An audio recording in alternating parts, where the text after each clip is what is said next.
హల్లెలూయా, praise lord, హల్లెలూయా. దేవుని పరిశుద్ధ నామానికి స్తోత్రం కలుగునుగాక. ఈ మంచి ఉదయకాల సమయం దేవుని మాటలు వింటున్న మీ అందరికీ నా హృదయపూర్వకమైనటువంటి వందనాలు. ఎలా ఉన్నారు?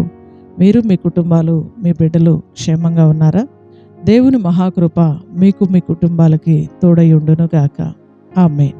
పరిశుద్ధ గ్రంథంలో నుండి ఒక వాక్యాన్ని మనం చదువుకుందాం. చూడండి, 55వ కీర్తన 17వ వచనాన్ని మనం చదువుకుందాం. 55వ కీర్తన 17వ వచనం.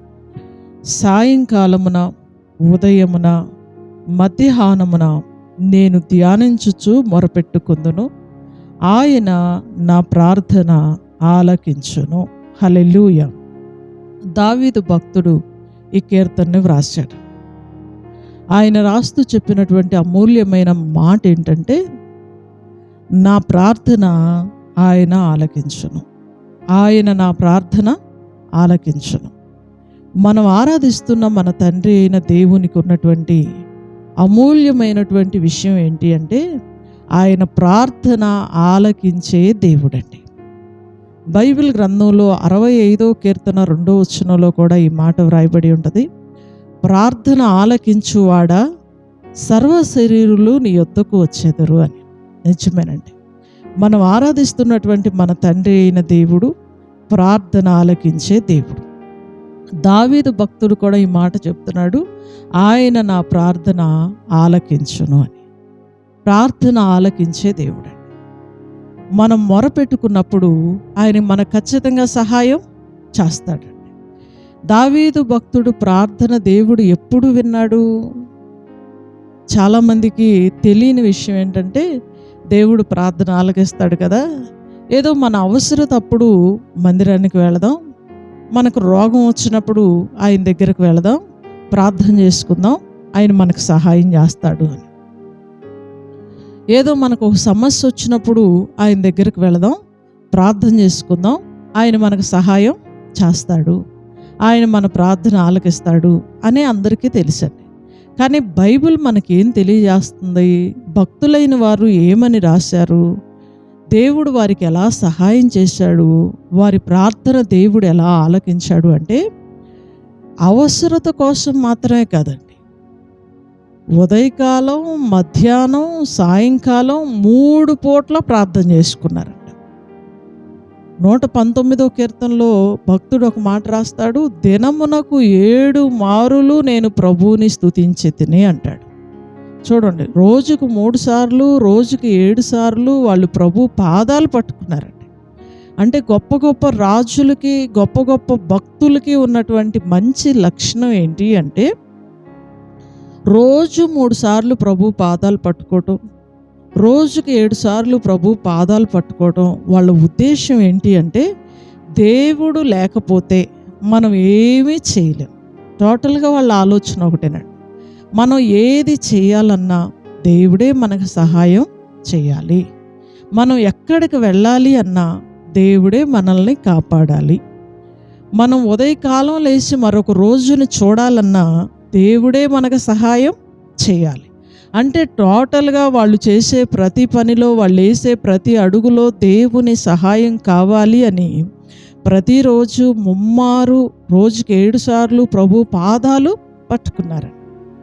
ఈ రోజున చాలామందిని మనం చూస్తే అవసరతల కోసం ప్రభువుకు ప్రార్థన చేయటం, ఇన్నాళ్ళు చేశాను, ఏమీ దేవుడు నా ప్రార్థన వినలేదు, నాకు సహాయం చేయలేదు అని దేవుని మీద ఒక నింద మోపటం అండి.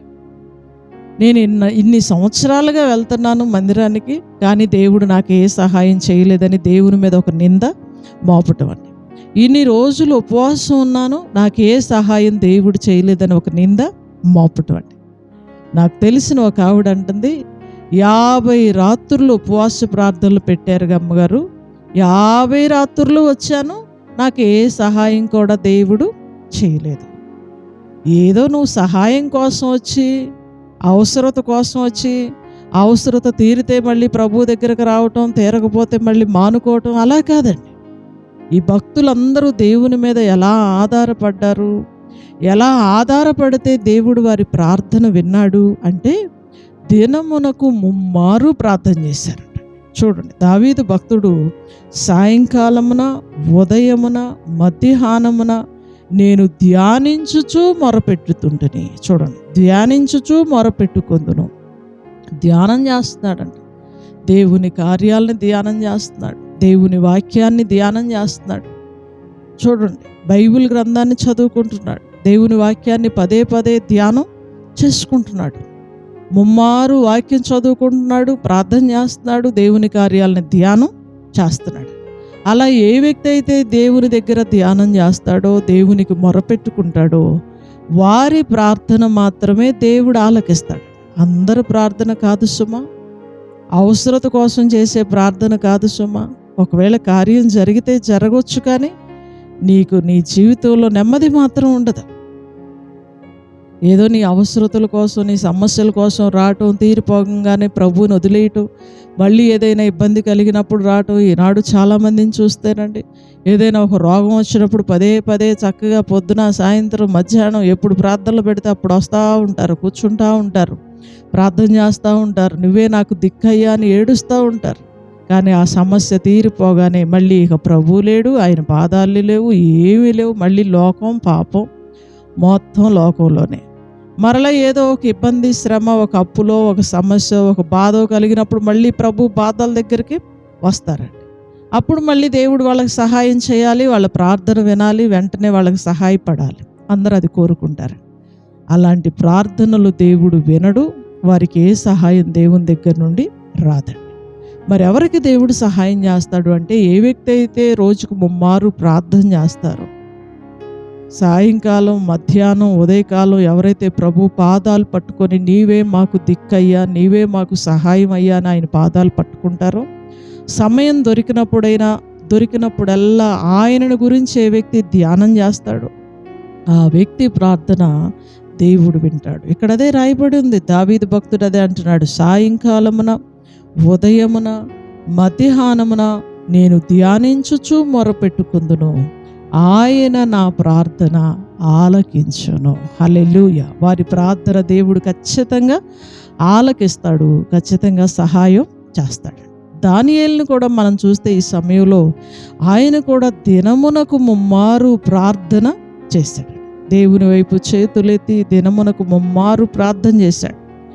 ఎంత శ్రమ వచ్చిందని తెలిసిన ప్రార్థన చేశాడు, ఎంత శోధన వచ్చిందని తెలిసిన ప్రార్థనే చేశాడు. అలాగ ప్రభువు మీద ఆధారపడ్డ వారి ప్రార్థన దేవుడు వింటాడు, ఖచ్చితంగా వారికి దేవుడు సహాయం చేస్తాడు. దానియేలు విషయంలో కూడా మనం చూస్తే, రాజు దగ్గర ఒక కళ, ఒక దర్శనాన్ని చెప్పాల్సి వచ్చినప్పుడు, ఈ మర్మములు బయలుపరచడానికి మనిషికి సాధ్యం కాదని తెలుసుకున్నప్పుడు, దానియేలు ప్రభు పాదాలు పట్టుకొని రాత్రంతా దేవుని దగ్గర వేడుకుంటే, ఆ కళ యొక్క మర్మాన్ని దేవుడు దానియేలుకి బయలుపరిచాడు. దానియేలుని దేవుడు గొప్ప చేశాడు. అన్య రాజులు, అన్య జనాంగం, అక్కడ ఉన్నటువంటి ఆ శాస్త్రులు అందరూ కూడా చెప్పారు, ఈయన ఆరాధిస్తున్న దేవుడు మాత్రమే పూజార్హుడు అని చెప్పారు. ఆయన దేవతల ఆత్మను పొందిన వ్యక్తి అని దానియేలు గురించి చెప్పారండి. అంత అమూల్యమైనటువంటి మాటలు ఎందుకు అంత ఘనపరచబడ్డాడు అన్యుల దేశంలో అని అంటే, ఆ వ్యక్తి ప్రభువుకి ప్రార్థన చేసే వ్యక్తిగా ఉన్నాడు. ఏ వ్యక్తి అయితే ప్రభువుకి ముమ్మారు ప్రార్థన చేస్తాడో, ఆ వ్యక్తి ప్రార్థన దేవుడు ఖచ్చితంగా ఆలకిస్తాడు. ఏదైనా దేవుడు ఖచ్చితంగా సహాయం చేస్తాడు. ఈ ఉదయకాల సమయం దేవుని మాటలు వింటున్న ప్రియ సహోదరుడా, ప్రియ సహోదరి, నువ్వు ఏ పరిస్థితిలో ఉన్నా సరే దేవునికి మొరపెట్టుకుంటే ప్రభు ఖచ్చితంగా నీ ప్రార్థన వింటాడు, నీకు సహాయం చేస్తాడు. అయితే క్రమం తప్పకుండా ప్రార్థన చేద్దాం. ఏదో అవసరతల కోసం మాత్రమే కాదు, కానీ ఉదయకాలం, మధ్యాహ్నం, సాయంకాలం సమయం దొరికినప్పుడల్లా ప్రార్థన చేసుకుంటూ, దేవుని గురించి ధ్యానం చేసుకుంటూ, ఆయన మాటల మీద మనస్సు పెట్టుకుంటూ, ఆయన పాదాలు పట్టుకోగలిగితే ఖచ్చితంగా ఆయన నీ ప్రార్థన వింటాడు, నీకు సహాయం చేస్తాడు. దావీదు జీవితంలో, దానియేలు జీవితంలో గొప్ప కార్యాలు చేసిన దేవుడు నీ ప్రార్థన ఆలకించి నీ జీవితంలో కూడా గొప్ప కార్యాలు జరిగించును గాక. ఆమేన్. ప్రార్థన చేసుకుందాం. పరిశుద్ధుడైన తండ్రి, ప్రేమ కలిగిన ప్రభువా, దయగలిగిన యేసయ్య, కృపా సత్య సంపూర్ణుడా, మీ ఘనమైన శ్రేష్టమైన నామానికి వందనాలు ప్రభువా. స్తుతులు చెల్లిస్తూ ఉన్నాం. బైబిల్ గ్రంథంలో దావీదు గారి ద్వారా మీరు మాట్లాడినట్లు మేమందరం కూడా ఉదయకాలం, మధ్యాహ్నం, సాయంకాలం ప్రార్థించే వారిగా మారుదుముగాక. అలా మేము మొర పెట్టుకున్నప్పుడు నువ్వు మా మొర ఆలకిస్తావని లేఖనంలో మేము చదువుకున్నామయ్యా. వినటం మాత్రమే కాదు, కానీ ఈ ప్రసంగాలు మా జీవితాలను మార్చాలి, మా కుటుంబాలను మార్చాలి. ప్రతిరోజు మా ఇంట్లో ఉదయకాలం, మధ్యాహ్నం, సాయంకాలం ప్రార్థన ధూపం వేసేవారిగా మేము మారాలి. అలాంటి ప్రార్థన ఆత్మ అభిషేకం మా అందరికీ మీరు దయచేయండి.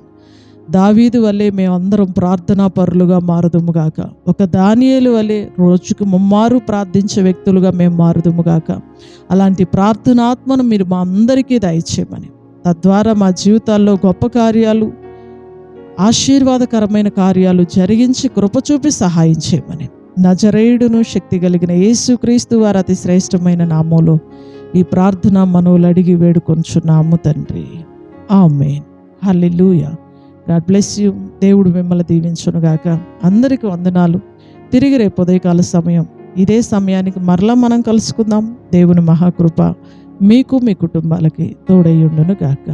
ఆమేన్. Praise lord.